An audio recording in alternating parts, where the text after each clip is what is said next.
My name is Richard Marks, and I'd like to welcome you to the sixth in a series of noon lectures sponsored by the Associated Student Speakers Program. Today we're fortunate to have with us a very distinguished drama and literary critic, formerly with the New York Times. He was a visiting professor at Yale last year, and this year he's one of the judges of the National Book Award, the awards will be given next spring. He is an associate literary editor for the New Republic. It gives me great pleasure to introduce Stanley Kauffmann.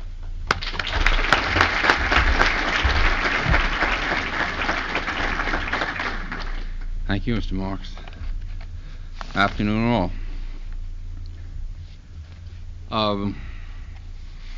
Someone just a few moments ago read a few lines off the publicity guff that was sent out ahead of me, and it said I was going to settle all the problems of American culture. I could, but won't, just to be mean. I'd like to talk a little today about, under the general heading of our writers and our lives, something to do with fiction that's being written today and that's being read or not read today. And these reflections grow out of a total of about 11 years as a book publisher's editor in New York, and writing some books of my own, and writing literary criticism both before and very much after those years in book publishing. What it comes to, I think, is a paradox. I don't know why the literary situation shouldn't have a paradox in it, about everything else in our lives has. There is quite a strong paradox in the American literary situation today, in my view, and I'd like to tell you what that view is. The first part has to do with readers. I'm not going to talk about the death of the novel. In fact, that's become such a trite subject that when you start to talk about literature today, you have to start by saying you're not going to talk about the death of the novel. I'm much more interested in the possible death of the reader.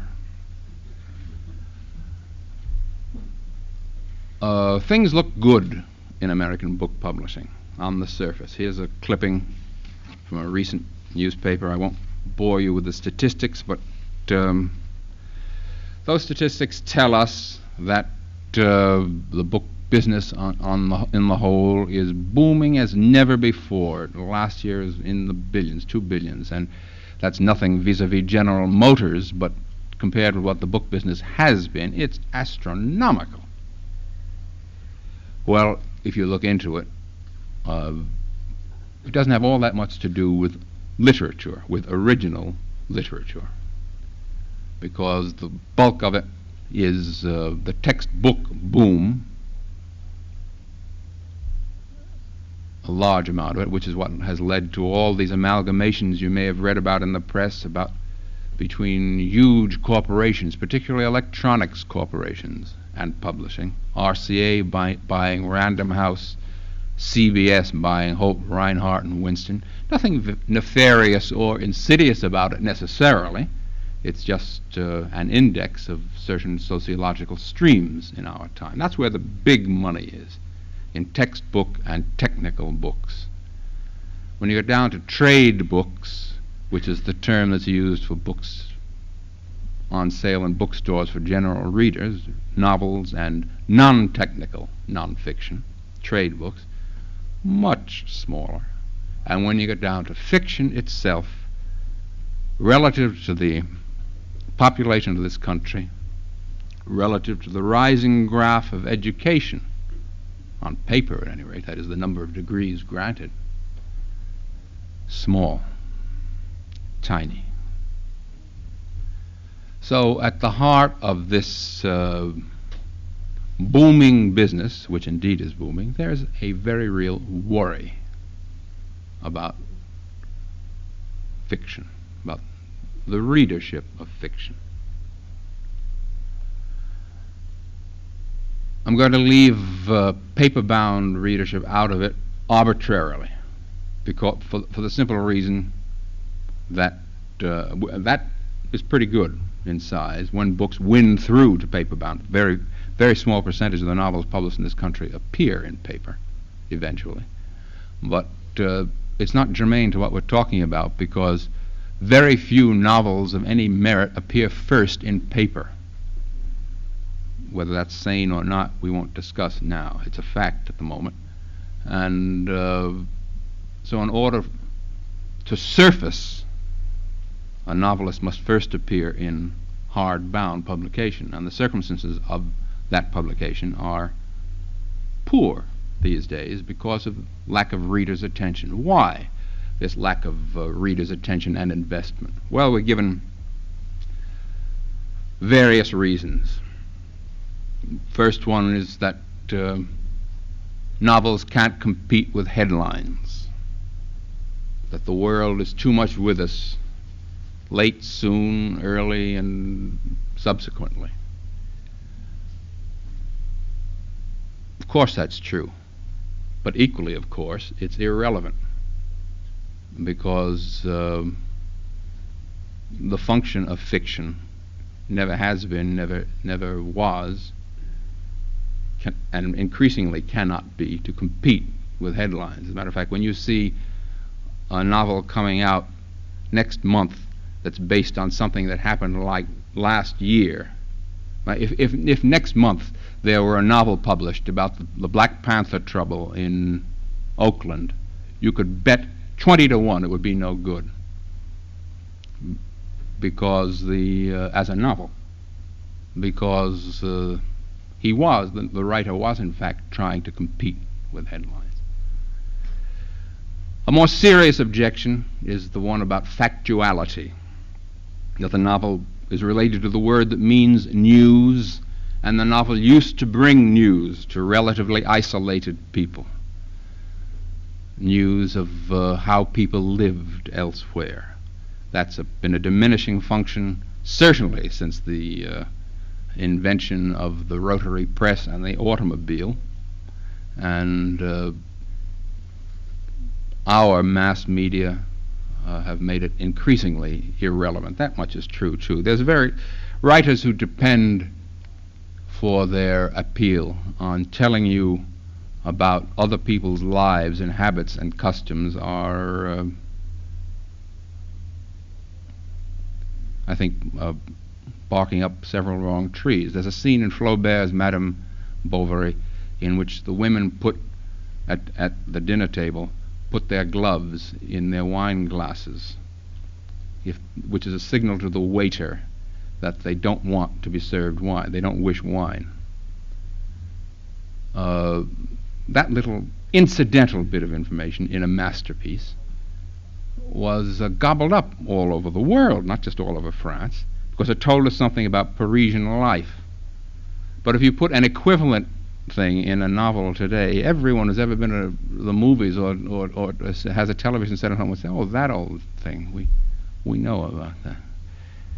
Again, a false objection, because intelligent, serious writers are not trying for increased awareness of factuality. There is an objection that's raised often, increasingly, by enlightened and refined people, that I think is specious, and about which I think there exists a conspiracy. And it's a particularly American phenomenon, I think. It's the idea of greatness. We'll only read great novels. A man said to me, a professor said to me at dinner about whenever it was, sometime last summer, yes, but who's writing great novels today? Well, he was a history professor. I didn't ask him who's writing great history, but which might have been a juvenile reply, but I don't think so juvenile. He doesn't apply the same standards to other things that he applies to fiction because in his heart of hearts he knows that applying him to fiction, he's faking.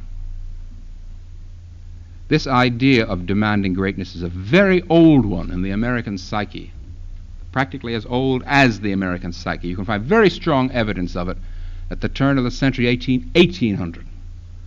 And if I read you one quote from Walt Whitman in 1871, believe me, I'm tying in late to this idea.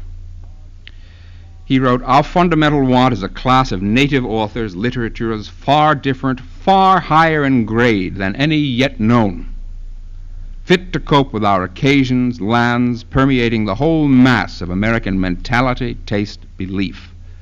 Above all previous lands, a great original literature is sure to become the justification and reliance of American democracy." That's a pretty tall order. And I think he knew when he was writing it that he was whistling in several winds.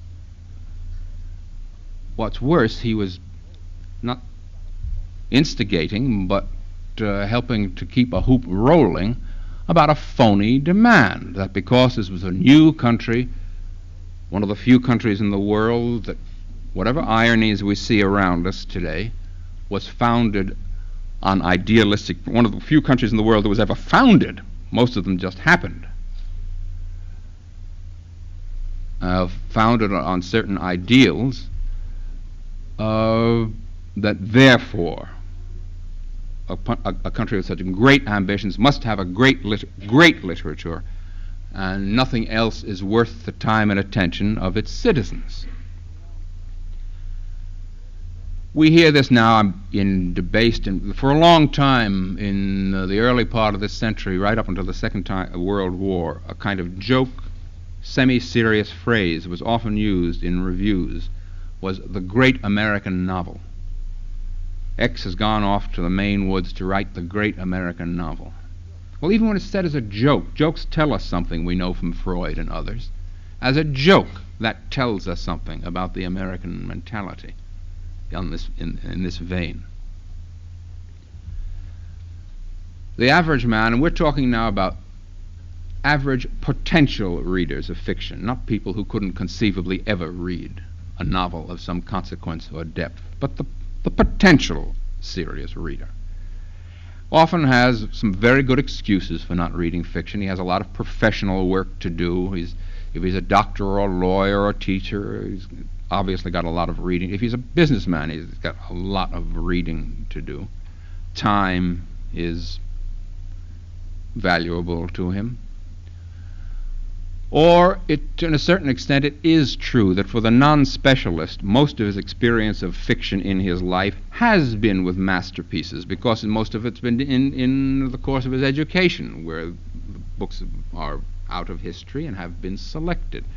And I think it would probably be statistically provable that for the average non-specialist of literature, most of the fiction he's read in his life are most of those books are of a very high order indeed, because other people selected them for him in school. Or once in a while he makes a venture into modern fiction on the basis of some review, and as bad luck would have it, gets stung. I have a father-in-law. I write about and go to films a lot. I talk about them a lot. I have a father-in-law who goes to the movies once a year. He says, "All right, you gab so much about it, I'll go." So he goes out the door and goes to the first movie theater he comes to. Goes in and sees it and says, "What the hell are you talking about?" Well, that's what happens often with people who, under pressure from me or from someone else or for some desire of keeping up culturally with the Joneses, try a new novel, sometimes a, quote, new novel, and come out just baffled or disappointed. Something else happens in this conspiratorial level, which takes place between the run-of-the-mill newspaper reviewer or magazine reviewer and this possible reader. which is the use of this word great as a disparagement.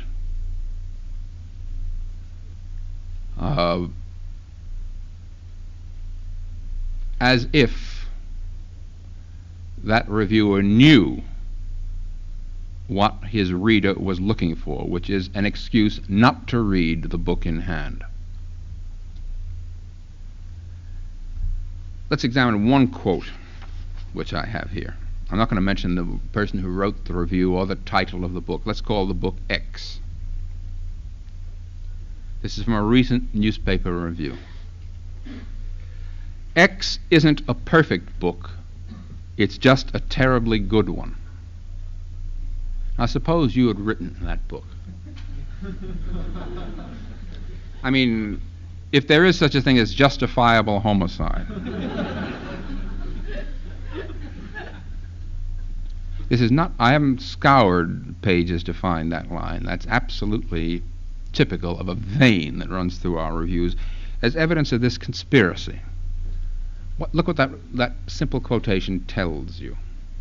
It tells you that you, the reader, and he, the reviewer, are superior beings, that only the finest of literary fare is worthy of your time and attention, and that this book, which is, what does he say, terribly good, doesn't quite make it. So your time is saved. You think this is a damn good reviewer because he can tell the difference between perfect and terribly good, and he has done you this service. And one other line from the same weekly Sunday literary supplement.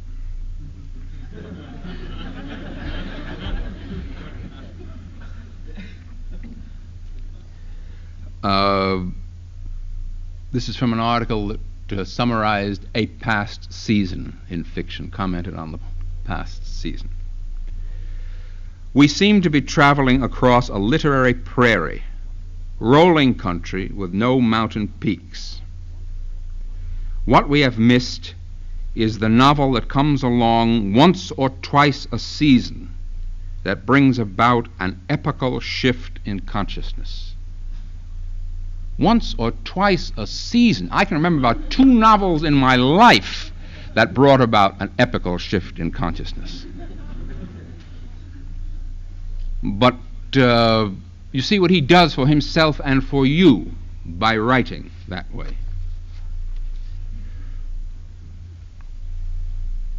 The serious reviewer is something else again, and in all of these remarks that I'm making, I'd like to make it perfectly clear that, to my knowledge, the state of literary if we use the word seriously, the state of literary criticism in this country is the highest of any form of criticism. There are a number of fine literary critics writing in this country today. But the trouble is that very few of them pay much attention to new novels. What's in it for them professionally if they're academics? They can spend 2 or 3 or 4 or 5 years seeking out new novels of some worth, and I'm not by no means trying to imply that they're all worth everybody's attention, obviously, and get very weary of looking for the few grains of wheat in the chaff. Stanley Edgar Hyman, one of our better critics, wrote it's a bi-weekly magazine, New Leader, wrote a review for them every 2 weeks for 4 years, mostly about fiction. It was an absolutely invaluable service. He got sort of bruised and beaten by it after a while, because he had to go through so much malarkey to get to what was worthwhile. But my contention is that was his function, or one of his functions as a qualified critic. Not speaking of Hyman, generally the academic critic feels at the same time put in on a certified subject, an acknowledged author of consequence, any of the names you could think of offhand, not just a matter of its being to his more to his professional credit, which it most certainly is, but also more guaranteed gratification for him. That is also true. If he has the wonderful opportunity to spend 4 or 5 years just sort of rumbling around in that absolutely bottomless master, Henry James, or finds a new aspect of Henry James to write about, something else to plumb, that's a wonderful thing. I think anyone who can spend 4 or 5 years reading and rereading Henry James is fairly close to a heavenly occupation on earth. But what about Joe Blow down the block or in Oregon or someplace who's a writer of talent and needs attention and isn't getting any? The hardest thing for a new writer to get is to be reviewed at all. And to get reviewed in anything that could be called a serious sense is just a matter of luck. What the academic critics don't realize is, or don't act on at any rate, is that they wouldn't have their Faulkner and their Fitzgerald and their Nathaniel West and whoever else you like to write their books about unless in the month of that particular book's publication someone had taken the trouble to sift out Light in August or the other things and pull Faulkner out of the avalanche of oncoming books, so that 20 years later Professor B at X college would know about Faulkner at all. That's a little bit simplified, but not too simplified. I'll give you one quick example from my own personal experience. I've published 7 novels. Quite irrelevant what they were, whether they were good or lousy. Both of those novels were published. All those novels were published in at least 2 countries. Some of them more. In each of those countries, in the United States and Britain, they got anyway 40 reviews or 40 notices apiece. Anyway, that's 80 a book. That's 560. That's a modest figure. Of those 560 reviews that those books got, I can think of 4, 2 in this country and 2 in Britain, that I myself as a critic would dignify with the word criticism. And 2 of those 4 were adverse. But I treasure them.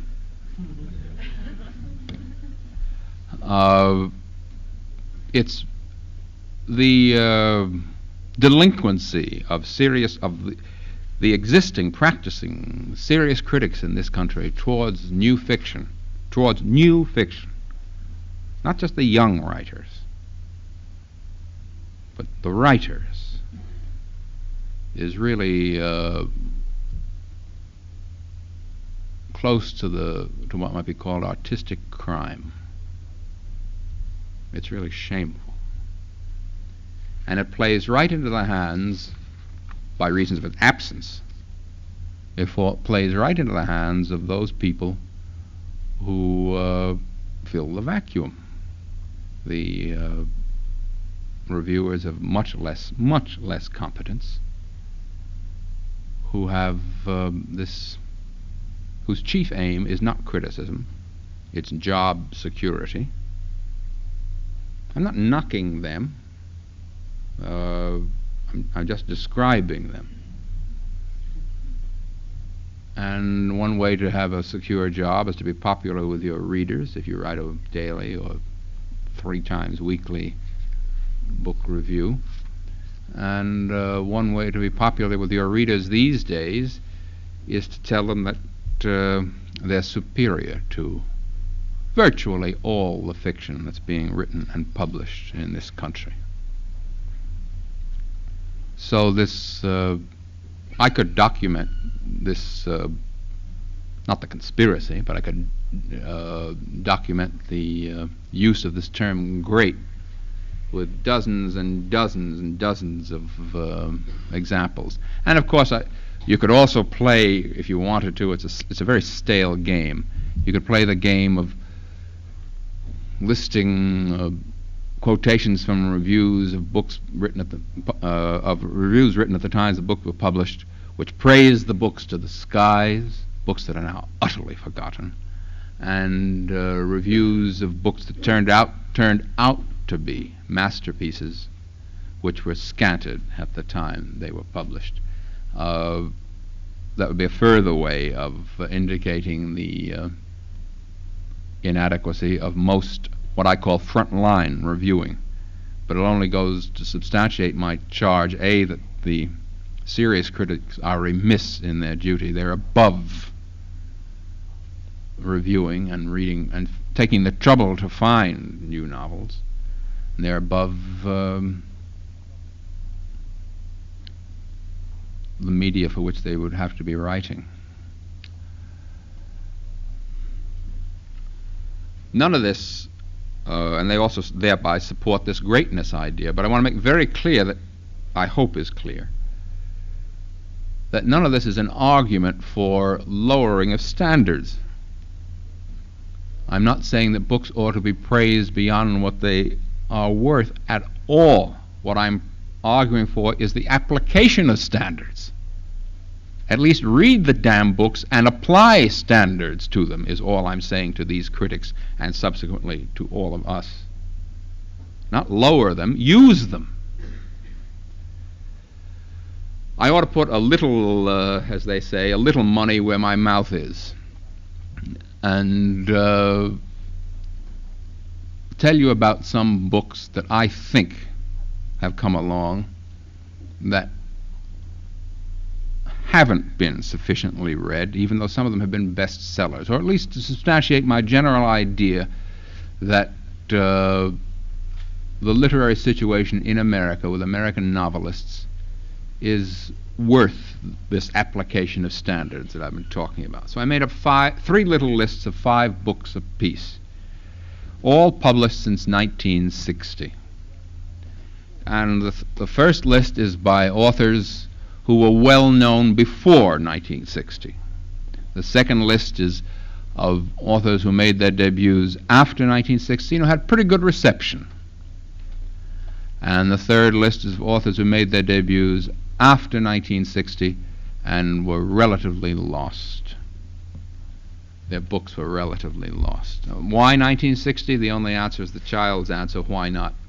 I didn't want to go way back because it looked as I was evading the issue. I wouldn't want to choose 1967 because there aren't that many recommendable books published all the time. Since 1960, here are 5 books by writers who were known previously that are worth anybody's attention. Saul Bellows Herzog, Thomas Berger's Little Big Man. Berger had made a very impressive debut a few years before that with a novel about a GI in post-war Berlin called Crazy in Berlin. Then he wrote this book, a terrific book called Little Big Man, which is a kind of fantastic tall tale about the American West, about a man who lives 107 years. And I just read last week or so that it's going to be made into a film with Dustin Hoffman playing Little Big Man. Bernard Malamud, Idiots First, a collection of short stories, 2 or 3 of which are, I can't even think of them without crying. Man who wrote The Assistant, which surely is published about 10 years before that, 8 or 10 years before that. The Assistant is surely one of the best novels published in this country since the war. Vladimir Nabokov, Pale Fire, published Lolita before that. Pale Fire, well, I'm almost tempted to break my own rule and use the word great. If I were going to take a chance and use the word great about a novel published in my own lifetime, instead of using it simply in historical sense, which I prefer, it would be Pale Fire. William Styron's book, not Nat Turner, which I don't care much for reasons I went into in a long review, but a book called Set This House on Fire, which is a book he published just about 1960, which is unsuccessful, but a very large, spirited attempt to do something almost impossible these days, to write a tragedy about evil. Here are 5 books that really got some recognition. Donald Barthelme, his first book was a collection of stories called Come Back, Dr. Caligari. He's being published now quite regularly in the New Yorker. He's a dazzling writer. Bruce J. Friedman, a novel called Stern. Joseph Heller, Catch-22. Walker Percy, The Moviegoer. Has anyone read The Moviegoer here? Good. One of the I'll brag. One of the proudest things that in my publishing career was that I was the editor of The Moviegoer, which I think is a miraculous book that very much of our lives, very much of our time, by Walker Percy. It's available in paperbound edition. Won the National Book Award in 1961. There's a whole inside publishing story about how that book almost got lost that I won't go into. Then there was a novel published about Vietnam. It's curious, by the way, how little Vietnam has produced in fiction that's worth time. Most of it is headline competition fiction. This is the only one I know of that has any literary merit. It's a book called The Prisoners of K. Dang by a man named Victor Kolpakov, who never was not only never in Vietnam, never in the army. Here are 5 lost books of the past 8 years. Edward Adler, Notes from a Dark Street, which to me is one of the best novels I know of about American urban life, thick, call it slum or ghetto or tenement life, since Henry Roth's book, Call It Sleep, and not what they used to call a garbage can book, not a naturalistic book that just tells you about cockroaches and rats, although they're in the book. The shortest way to describe it is as if one of the major Russian novelists had written a book about the New York Lower East Side. I don't mean it's as good as Dostoevsky, but it has that flavor, that approach. Notes from a Dark Street by Edward Adler. Irvin Faust, Roar, Lion, Roar. Anne Richardson, Digging Out. Norma Stahl Rosen, 3 names. Lady authors tend to have 3 names. Norma Stahl Rosen, a book called Joy to Levine. And then as the last one in this group, one that it just makes me ache to think that so few people have read this book. It was published last year. It's now available in a paperbound edition. It's called The Flagellants by a Negro woman called Carleen Hatcher Polite, just like polite. For me and for everyone who reviewed or read the book, this novel marked a real milestone in writing of American Negroes about American Negroes. There are about 3 or 4 discernible periods in American Negro writing. The first is when they all mostly try to write white so that they'd be in good with the people who were publishing and reviewing and writing them and buying them. Then there was the end of that, or at least the first break with it, was Richard Wright's books, Native Son and Black Boy,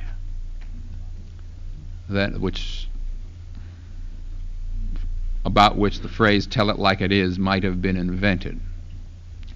Then came, some years later, came Ralph Ellison's Invisible Man, which took American Negro writing as in terms of subtlety, in terms of imagination, a considerable step further. As Ellison saw something of the much deeper of the moral and metaphysical implications of American race conditions. And then came last year this book by Carleen Hatcher Polite called The Flagellants, which is, I'm doing it a great injustice to describe it this way, but it might, in shorthand, it might be called a post-civil rights novel. A novel about a Negro couple who flagellate each other figuratively because of certain seemingly insuperable things in the American psyche and American conditions that all the goodwill and legislation and protest marches won't of themselves cure. It's not a novel of, quotes, social significance. It's a novel and a fine work, I think. You can tell it in the paper-bound book racks because there's a naked girl lying on a bed. I mean, just go to the big section with naked girls lying on beds and find the one called The Flagellants. Well, those are just American authors. If you included people like Henri de Montallant's Chaos and Night from France, Doris Lessing's The Golden Notebook. Has anyone read The Golden Notebook by Doris? Good, thank heaven. I think that novel, The Golden Notebook by Doris Lessing, is the novel about what it's like to be a mid-20th century American woman, and therefore of enormous interest to men. Being a woman in all aspects, physical, sexual, social, political, career, everything. It's a jagged but large work, a very important book.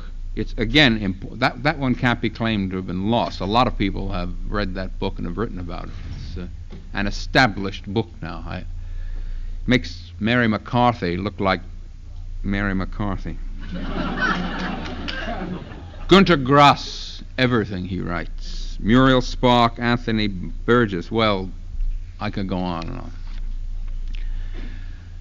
Not everyone, obviously, not everyone would agree with those 15 books that I selected. People who follow fiction would burst a blood vessel at some of those titles, would want to substitute others. But all that would only prove my point, that this critical readership conspiracy about nothing great is being written, therefore why bother, is hooey. And if anyone objects to the fact that from out of 8 years I've selected only 15 books for 8 years, less than 2 a year, A, that doesn't prove there were only 2 a year, and B, if the American theater in the last 8 years had produced 15 plays in 8 years, of just the level of those 15 books, there would now be 6-volume tomes pouring off the presses about the new Elizabethan age of American drama. Fiction readers are spoiled. The level of fiction in this country is pleasantly high. Well, that's one side of our little paradox. I'll go briefly through what I think is the other side of it. Some writers are really writing. We're cut off from them by this utilitarian frame of mind, by a certain McLuhanism in the environment, a certain sloth that film going, as I, a film goer, keep talking about, a certain easiness about viewing films that cuts us off from the the imaginative exercise, added imaginative exercise of reading books, and some feeling that literature, even new literature, is somehow connected with a society we may not be entirely happy with. That even the writing of new novels comes to us out of a rather flecked and spotty cultural, social past. Those things seem to me all debatable and all irrelevant when you're faced with a live book in your hands. No one says you should read any one book because it's good for you or will uplift you. If you don't want to read it, don't. The point is, if you get a live book in your hand and start reading it live for you, you know it.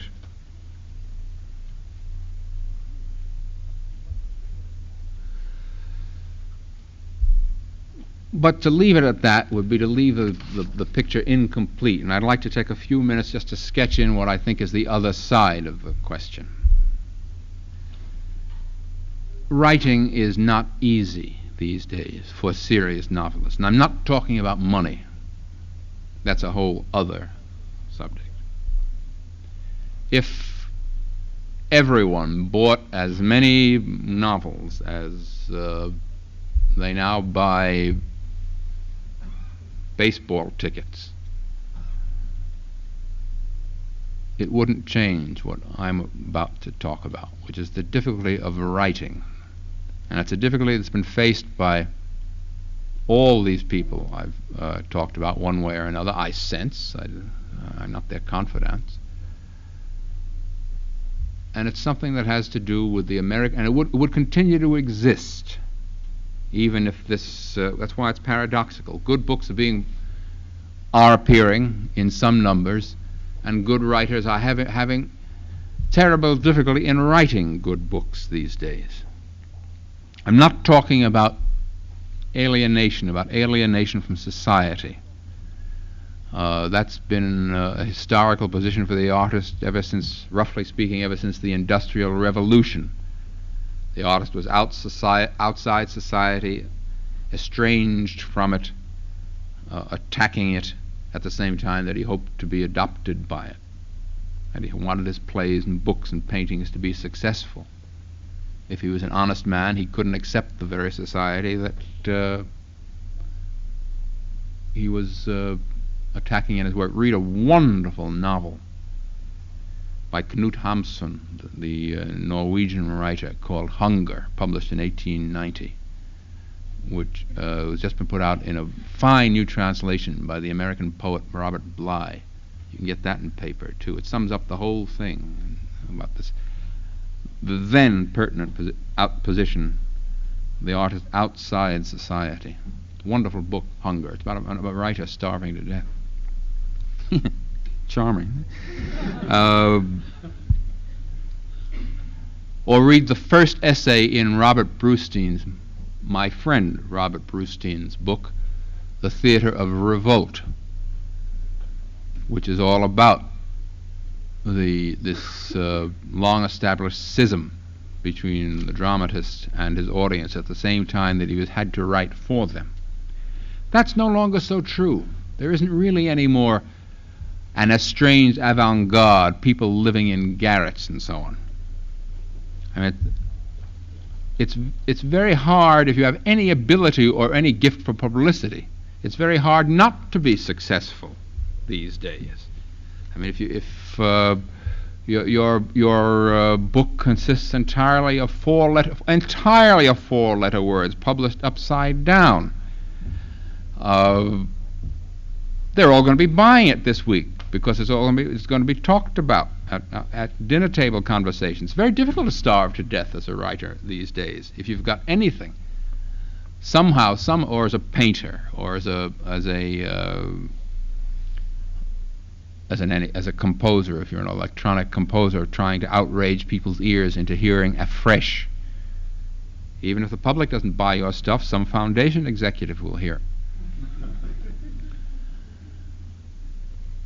A student I taught at Yale last year, a student of mine came back after one of the holidays. He'd been home to a suburb outside New York where he lives called Scarsdale. And he said, it's a suburb.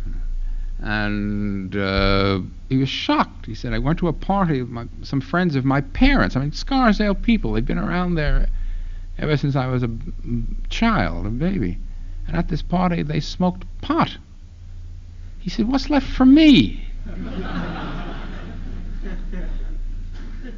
Well, that's a kind of jokey but true epitome of what's happening to avant-garde artists these days. It's getting more and more difficult to outrage society, to be apart from it. And that condition is ending. It leads to what I think really is the writer's problem these days. The serious writer's basic serious problem. Alfred Kazin, that estimable critic, wrote a review a couple of months ago in the Atlantic in which I think he summarized it very nicely. Talking about the middle class and using the middle class, the term, as it has to be used these days, not as a put-down term, but as a descriptive term, because, broadly speaking, America is a middle-class country now. There is, broadly speaking, no proletariat in the classic Marxist sense. There is no longer even a money aristocracy in the delusory American sense. It's a middle-class country. He said, the writer from the middle class, writing entirely for the middle class, must become a performer to capture the reader, to captivate him by some fresh expression of the shared experience. That's the whole gist of the problem. Writers' lives are insufficiently different from those of their readers anymore. And I don't mean in terms of eccentricity. I mean in terms of moral experience. This began to be sensed in this country about the turn of the century, as long ago as that. And that's why you had this, it was a joke in book publishing for a while, that unless your author had run away to sea when he was 11, had been a lumberjack in Alaska, and a slave trader in Zanzibar, what the hell was there to say about him? What would he have to write about? Well, that was a gross simplification of this problem. The experience of American writers, the moral experience of American writers, not the physical wanderlust, globe-trotting experience, is no longer as different from the bulk of their readers as it used to be. And they have I'm using large terms as saying no and none and all. That's shorthand. They have no vantage point from which to see our commonality with additional insight. Marx read Balzac for information about society. Today, Balzac wouldn't have anything to tell a Marx.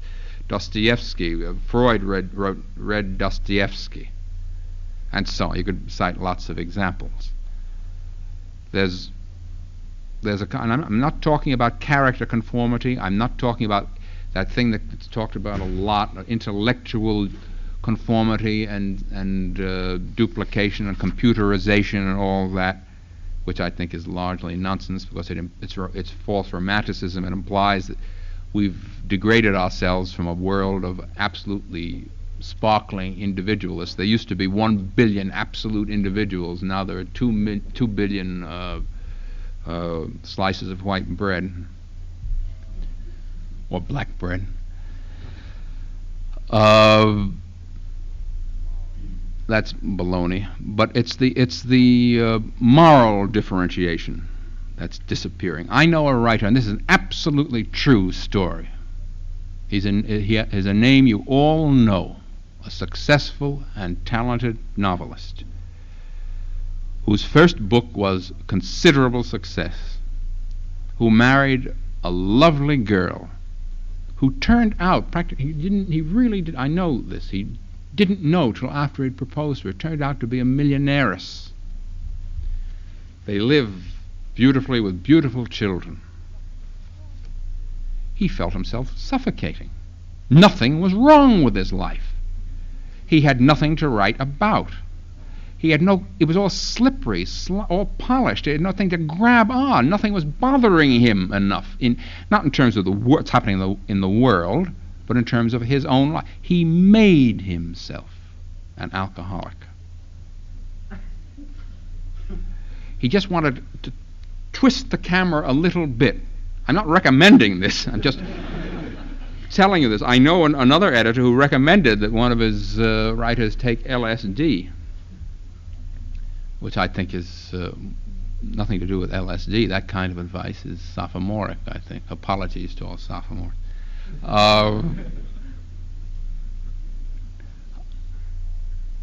It's the feeling that I have this writing ability, they say, but I don't really know anything more about it than the most perceptive non-writers around me.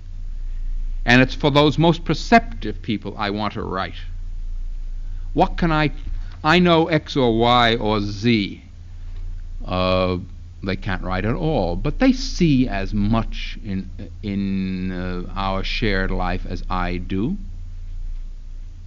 I mean, I could go and spend 6 months living in Ghana or Afghanistan or something, and I could come back and write a novel that would have lots of local color about it that they didn't know anything about. But when you got down to the nitty-gritty, when you got down to the moral dynamics of the characters, X, Y, and Z know as much about it as I do. It's not my deficiency necessarily. It's the commonality of experience that all of our the consciousnesses of all of us have been expanded by technology, by media, by education, by the great increase in moral compassion in the world. The world does improve, and it improves signally in our time. Hitler was one of the proofs. All those things put me at a disadvantage vis-a-vis the best reader for whom I want to write, using I figuratively. Look at what's happened in American fiction since the war in this country, or since the last 30 years, speaking again quite generally. Where has the good fiction come from? In the 30s it came from the proletarian writers, or those of proletarian interests. There was a nub of good fiction from those people, because they had an experience that, whatever you may have read about the Depression, was different from that of most people. Not just a physical experience of being hungry, but a moral experience that was different. Then in the beginning of those years and continuing on post-war, you had the school of very talented Southern writers. Faulkner and his descendants, as they're called, Flannery O'Connor, Eudora Welty, Shelby Foote, Peter Taylor, and so on. Well, Robert Penn Warren to a degree. Walker Percy, author of The Moviegoer.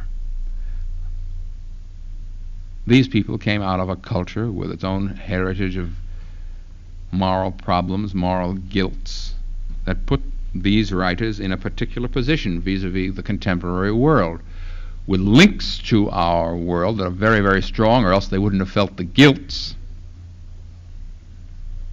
but with differences that gave us insights not only into them, but into ourselves. One of the contributions of men, of writers like Walker Percy and of writers like Flannery O'Connor, is that they destroy the fake moral superiority of those who happen not to have been born in the South.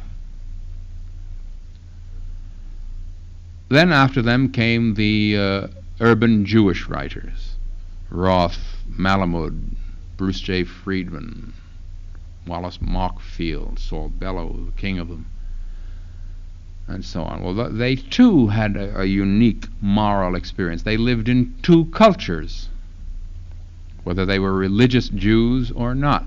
They came out of two cultures. They had the shared American culture, of which they were certainly part, of which they had an odd special gratitude, and then they had the Jewish culture, including sometimes, in many cases, literally a different language. Some of them literally speak two languages. And that gave them an added vantage point. It reminds me of something I saw once in a tea room in Florence. Two elegantly dressed Italian ladies came in for tea and sat down. They were chatting in, I know enough Italian to know that they were chatting in perfect, beautiful, classic Italian. And they ordered their tea and sat down, and then they kicked their shoes off onto the table. And as they sank into the cushions of the chair, they seemed to sink into the Florentine dialect as well. And they began to chatter at each other in Florentine, which is a dialect that can't be understood 20 miles outside Florence by Italians. They had two cultures going for them. They had the universal one, and they had a special one. That, for American Jews, is bound to fade. Time. One has to hope, I suppose, that it will fade in a way. Socially, hope socially. It seems to look as if the next such prominent group of bicultural American writers to come along will be Negro writers, black writers. I think there are questions about that, nothing to do with talent or ability. I think there are questions about that simply because of situations that may demand attention from those writers who might be novelists or other kinds of artists entirely among blacks who will want to put their energies elsewhere. I think that's a condition. It'd be stupid to say a risk. It'd be stupid to say to have any regrets about it. But I think that's one of the factors that may interrupt what seems like a natural cycle of the next group being black writers, prominent group being black writers in this country.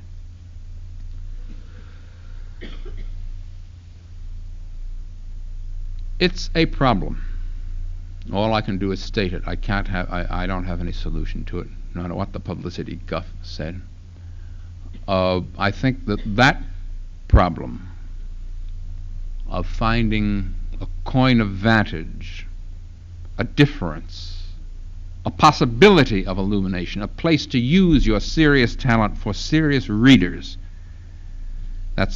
comes closest to outlining that thing we talk about as the death of the novel. It's that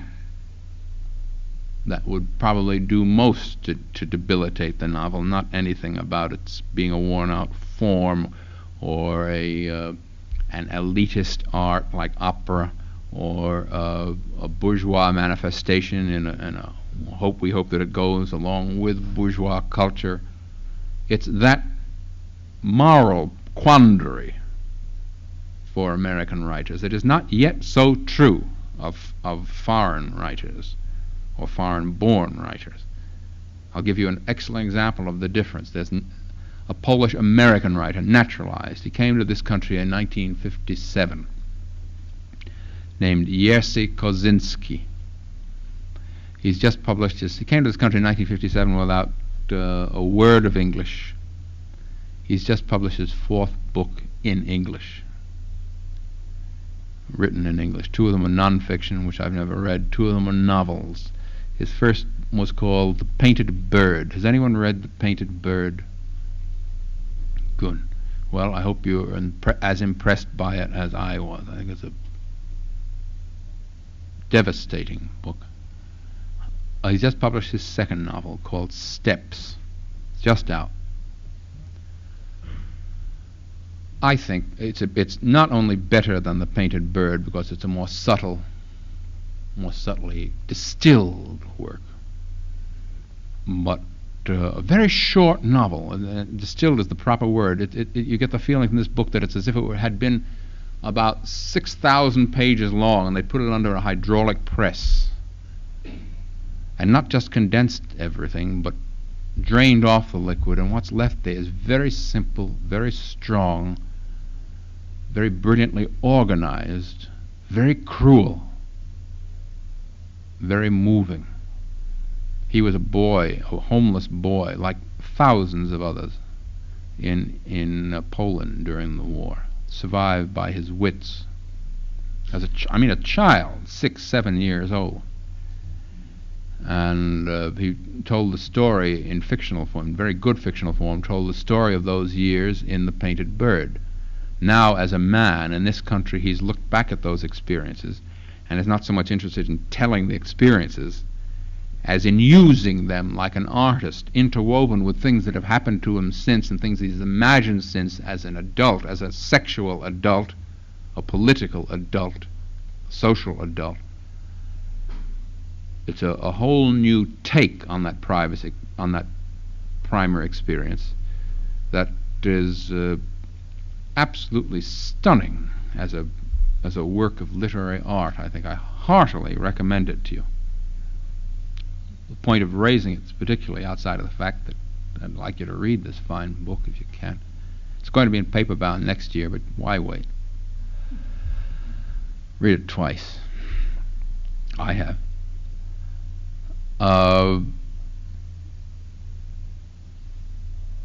Quite additionally to Kaczynski's abilities, quite additionally his achievement in the book, what I thought of when I was reading it is, I know this sounds horrible, he's lucky in a certain artistic sense. He's lucky because he had these, I won't say indescribably, these describably Dante-esque inferno experiences as a child and a young man. If he settles down, he's now at Wesleyan University as a resident fellow. If he settles down to a life of fellowships at nice, pleasant green New England or California universities, he'll always have some twist, some obliqueness, some memory, some imprint that'll allow him to see the things that are happening to me as well as to him in a way that will tell me something more about them than I would have known for myself, which is exactly what he does in Steps. I'm not regretting that the United States had no Auschwitz or Hiroshima.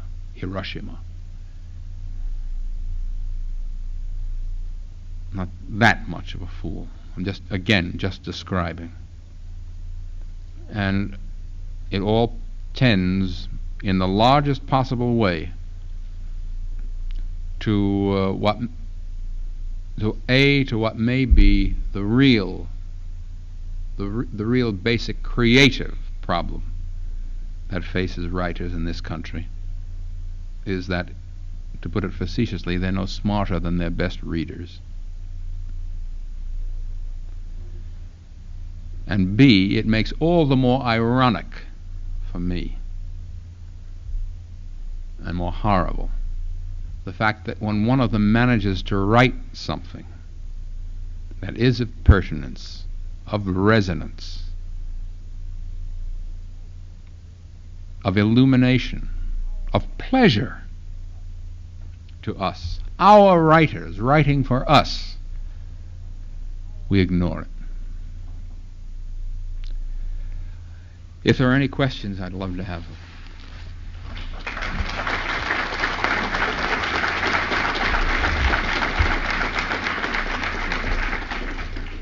You focused attention on a literary critic. What about the publisher? Does he play a role in what authors get published? Yes, he plays a great part, obviously, and he has all the drawbacks against him of any businessman anywhere, with one added thing that must be said about publishers. I've worked for a number, I've hated almost all of them, but something must be said for them, which is the only business that I know of in which a businessman will deliberately do something that he, once in a while, that he knows will lose money out of sheer enthusiasm for the thing. That does happen in publishing. Poetry never makes money. And good publishers who are making money elsewhere on other things will insist on doing a book or two of poetry a year if they find them that they think are worthwhile. Often the case in fiction, where a publisher, any kind of book, not just where the publisher says, I simply can't not publish this book. Or he finds a novel that he thinks is really a good work that he knows won't make any money. And he says, well, he's a young man. Let's take him on. Publishers are responsible, but they're not. In a sense, they're victimized. We're talking in the lounge before about film producers, and it's not to apologize for them. They are, in a sense, victimized. They cannot, in mere sanity, do things continually that they know are not going to sell. Or they won't be. They'll go out of business, and B, equally important, they won't be there when the fine books come along, or that the good ones exist to publish. The advantage they have over, let's say, the theatrical producer or the film producer is although it's gone up tremendously proportionately, the relatively low cost of publishing a book. You can publish a book in an edition of 5,000 copies, an ordinary novel without illustrations or stuff of that kind. You can still do it for $7,000 or $8,000. And in terms of a publishing enterprise of any size, you can take chances like that. The rewards are much smaller. I mean, if it costs $100,000 now to produce anything on Broadway, I mean, to produce someone reciting The Village Blacksmith on a bare stage would cost you $100,000. Your potential of reward is much greater. Your potential of reward in book publishing is not proportionate to the Broadway returns, but many publishers are very glad of this. They regret that they quite honestly regret the numbers game that's come into publishing as much as it has, because it's curtailed their flexibility.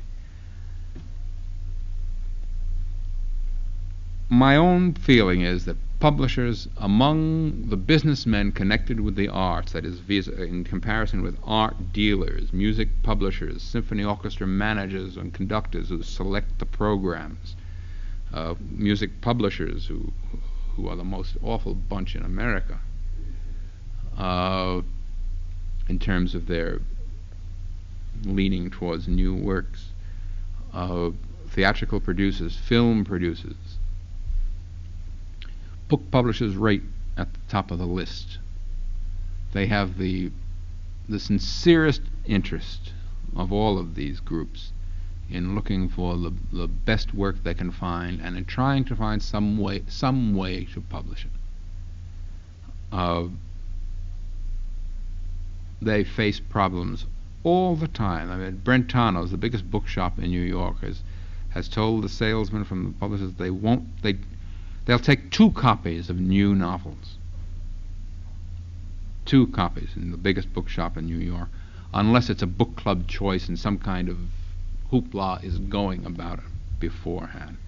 It's very tough for the publisher, and I think that in the circumstances, not talking about his business methods or his publishing methods, which are antiquated and out of date, but about his state of mind and the sincerity of his interest, he's a pretty good man, by and large, I think. Yes? How would you say technology is expanding human consciousness? Did I say that?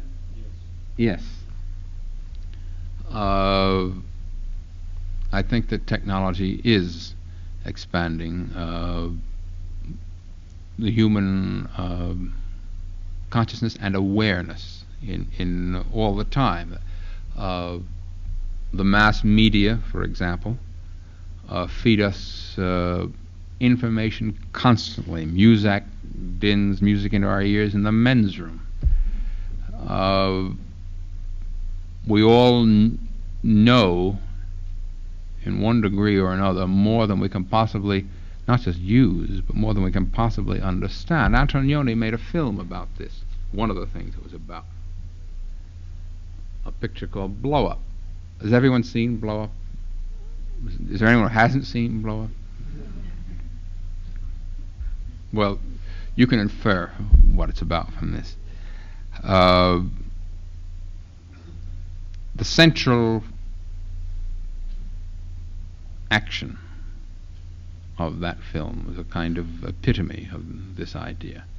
Here's a photographer goes out into a park and shoots a picture, takes it home, develops it, and finds out there's more in it than he saw when he took the picture. Here's a technological device, a camera, that's expanded his consciousness, his awareness of the man hiding in the bushes was brought to him by this technological device, and left him hanging. In a very real human sense, he's worse off for knowing about it, because he's left with something that's permanently unfinished in his life, unknowable. Again, I'm not regretting the invention of the camera. All I'm saying is, as I've been saying through this little talk today, is that we have to face the facts of what some modern phenomena are doing to artists and to ourselves. Yes? So what you then say, though, that an error may, some error is amplified in technology. Let's say someone makes a misjudgment. Oh, error, yeah. In a human situation, Yeah. technology exacerbates this. It doesn't, it may expand the moral consciousness, but it can make a mistake much more greater than it is. Yes, look at the button on President Johnson's desk. If he presses that button, his error is going to be expanded by technology, so that none of us will have to worry anymore.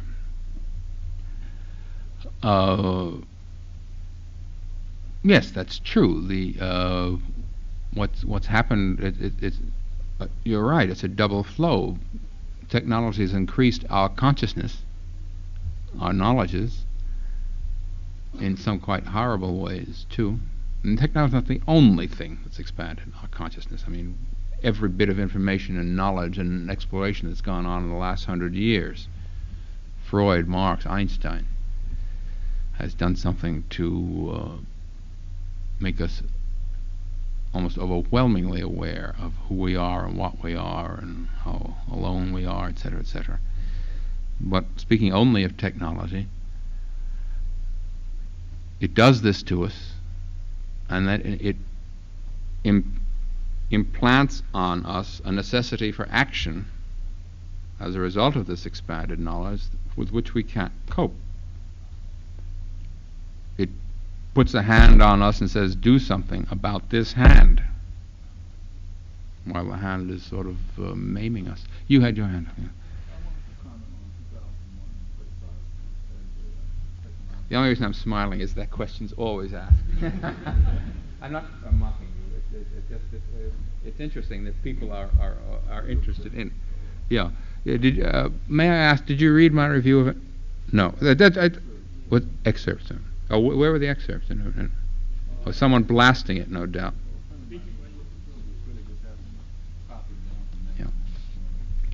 Yeah.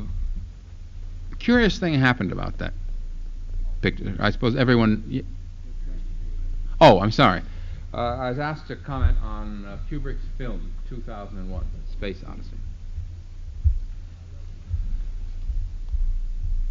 I wrote as a past admirer of Kubrick's, a man who not only liked Strangelove very much, but who defended it against a lot of people who were attacking it, for which I claim no heroism. I'm just giving you my antecedents in this.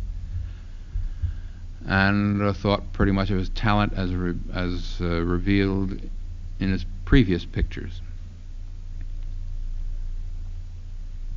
I was terribly disappointed in Space Odyssey, which I thought was, from the technical point of view, and from the point of view of technology that Kubrick himself invented and devised, was marvelous. Often beautiful to see, sometimes on all counts for sections, on all counts really extraordinary. But in some disappointing, sagging, and surprisingly trite. I used to be, among other things that I did in book publishing, was to edit some science fiction. And I was briefly Arthur C. Clarke's editor. And in fact, I put together the collection of short stories which contains the original story on which 2001 was based, called The Sentinel, a book called Expedition to Earth. And so I kept recognizing two things about science fiction in that picture. I recognized how old some of the ideas were, and how Kubrick-Clarke weren't fulfilling the, in terms of their impetuses and where they started with it, they weren't really fulfilling it. Or getting off into detours, largely, I think, because Kubrick fell in love with his mechanisms, his machinery that he invented. I called him, as it happened. I telephoned him from New York to London, where he made the picture, a year ago this summer, about something. And he was working hard on that picture every day, and he had dismissed the actors a year before. He was working on the stuff, the things, the special effects, he just became infatuated with all that material. And for me, the picture, therefore, was kind of, a slight pun, moonstruck. It was something of a boy full of big-eyed wonder at this, these mechanisms, various mechanisms, which he had very cleverly devised, and had forgotten for long stretches in that film of what he had originally started out to do. And perhaps afterwards, when he looked at it, said, "Yeah, Judge, it really began to make a picture about based on Arthur Clarke's idea, which is expressed in The Sentinel and in his novel Childhood's End. But, oh, this is so good, let's leave it in." I mean, all those clickings of those computer things. That's the feeling I got from it. But, published a review which said that and more about the film. I got letters about that review, unlike any I've ever had. I mean, I've had plenty of adverse letters in my life, and they usually begin, "You idiot." Those are the softer ones. Quite different. I got anyway 20, more than 20 letters, long, 5, 6, 7-page typed letters, which must have taken 2 or 3 days to compose. Sad letters. So rueful that I, whom they say they had thought more or less well of, had slipped. And the whole thing was sort of like a Salvation Army worker putting a hand down into the gutter for a strayed derelict. No venom, no vitriol, none of the usual things I still get from people who violate, like some of the letters I got on my review of The Graduate. This whole idea that they were sorry I was such an old fellow.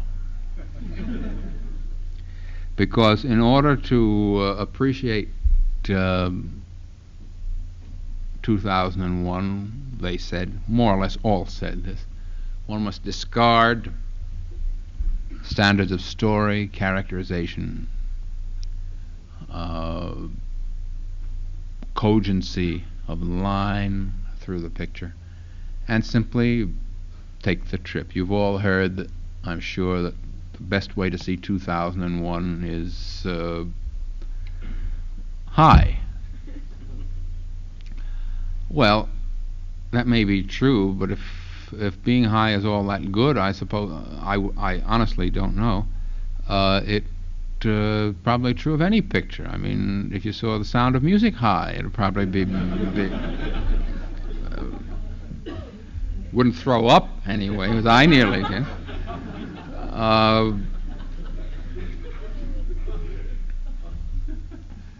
So I don't think that's really an argument, and I disagree very much with, in a serious sense, with the aesthetic premise of those objections. I believe I understand what they're saying. Yes, go ahead. Do you think Kubrick would have had a more unique film and maybe some Clark philosophy of science fiction that you think could incorporate more of this into Clark fiction that might be more enjoyable? Gentleman asked whether, if I think that Kubrick had incorporated more of Clark's humanism, it might have been a more enjoyable film.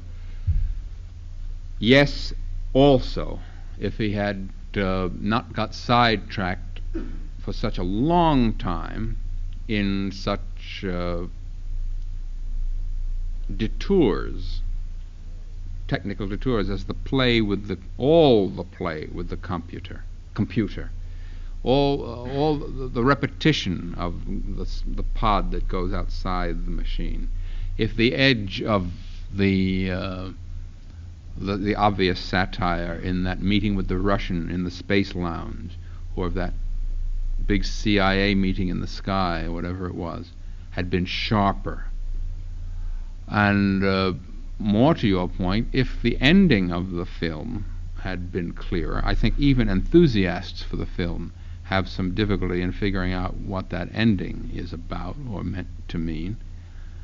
And to me, that's a confession. That looks like a desperate last 10-minute attempt by Kubrick to save his film. If he were really making that film the way your friend, or if these writers, these correspondents of mine, if he really were making it the way they claim, the ending wouldn't be that way. It would continue in that, quotes, trip way. But he tacks on a vaguely humanistic, confused ending on the end, like a save, like a get out at the end. And even more if that dreadful, ghastly, heavy-handed beginning weren't there. If that ape man thing, which to me kept reminding me of Hal Roach's picture 1 Million BC. Did you ever see that with Victor Mature? And I say this as a past admirer of Kubrick. Well, if there's one more question, yes, thank you. What do you think about science fiction today or in the last 5 years? I'm not competent to answer that. The lady asked what I think about science fiction in the last 5 years. I haven't read enough in the last 5 years to have any opinions. I haven't even read the latest works of the people I used to know, and some of them I worked with, like Ray Bradbury and Clark and so on. I'm just not confident. So I'd better ask for one more question. Yes. You talk mostly, you're talking about novels, mostly about novels with a primarily social consciousness, and in that way, our shared experience as middle class, or coming out of the middle class, is relevant. What about the tradition of the confessional, which seems to have started once again with Burroughs and the Grove Press gang? You picked a very good point, because first of all, you helped me to clarify something I may have been muddy about. I haven't been talking about novels of social consciousness in anything like the message or theme or social problem sense. They are social novels just in the sense they're written by members of our society, as indeed Burroughs is. The confessional novel, like Burroughs, to a certain extent, Barthelme, who would you say? John Hawkes, would you say? No, I thought you said Junkie. Oh, Junkie. Well, Junkie is one of them. Is one of Burroughs. By the way, do you ever see the original edition of Junkie? That's the original edition. He couldn't get it published. William Burroughs' first book, Junkie, was put out something by some tiny little cheap paper-bound publisher called Ace. I thought it was a lavatory press. It was part of a they had a gag of publishing 2 books together. You got 2 for the price of 1. With upside down covers. You turned it around, and then the backside was junky. In that edition has become a kind of collector's item. Burroughs is very much to my point. Burroughs is a fascinating writer. I don't know where one of his novels ends and the next one begins, but that doesn't matter. I don't think it matters to him either, particularly.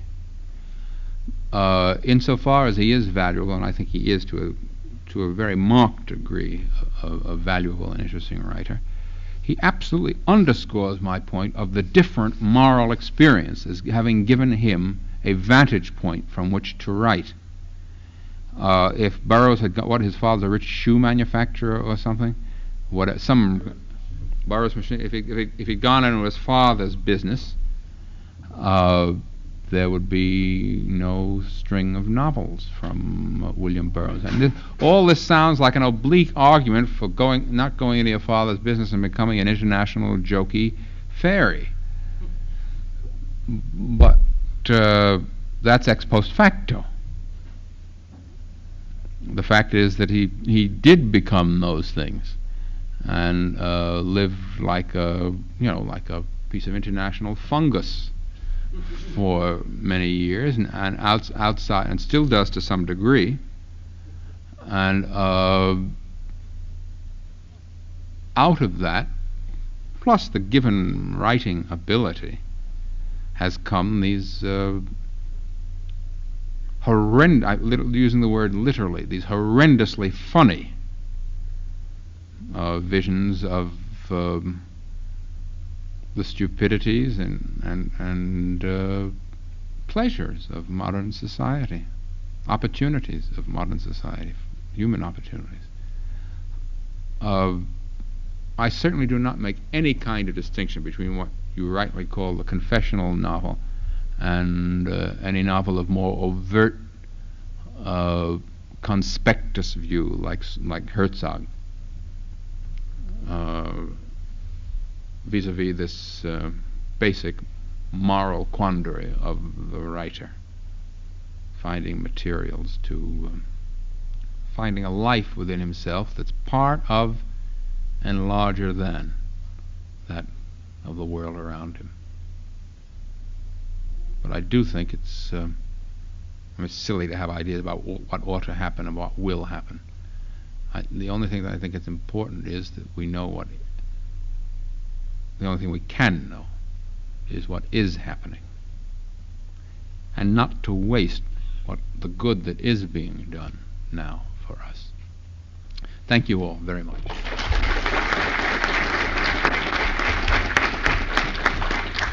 Thank you.